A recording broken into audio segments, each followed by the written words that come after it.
এই যে দরজা খুলেছে, আমি ঢুকি? আমি ঢুকি? হ্যাঁ বলো, ঢুকবো? আমি ঢুকবো? ডাকতে ডাকো ডাকো, বলো এসো, বলো। বাচ্চাদের সাথে সময় কাটাতে কি ভালো লাগে না? মনটাই যেন ভালো হয়ে যায়। আজকে ছিলাম দিদির বাড়ি। ও আমার মামার মেয়ে। আর দিদির মেয়ের এই পুচকিটাকে দেখতে আরও বেশি ভালো লাগে। এই যে ওকে পুতুলটা দেখাচ্ছি, আর ও পুতুলটা দেখে যতটা না ওর পুতুলে আগ্রহ, তার থেকে হচ্ছে পুতুলের এই চিরুনিটাতে বেশি আগ্রহ ওর। একটু গান শুনিয়ে দাও তো, একটু গান শুনিয়ে দাও তো। আর আর আরেকটু, আরেকটু।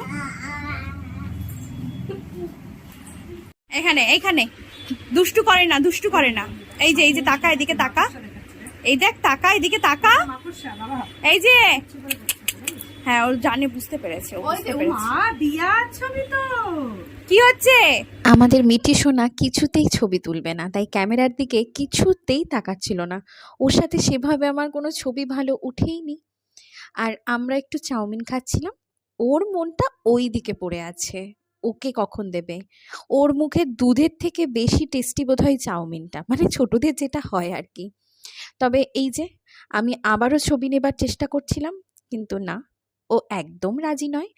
ও কাঁটা চামচটা ধরতে পারে না ঠিক মতো, কিন্তু ওকে কাঁটা চামচ দিয়েই আমাদের মতো খেতে হবে। আবার আমাকে বলছে, তুমি একটু খাও, তুমি একটু খাও। ও নিজে যে কতক্ষণ কত চেষ্টা করলো এই চাউমিন কাঁটা চামচ দিয়ে খাওয়ার, দেখতে খুব ভাল লাগছিল।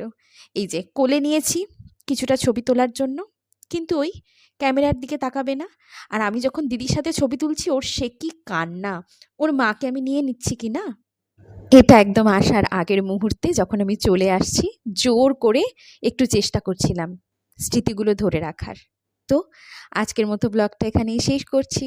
কেমন লাগলো তোমরা অবশ্যই কমেন্টসে জানিও। শুভরাত্রি।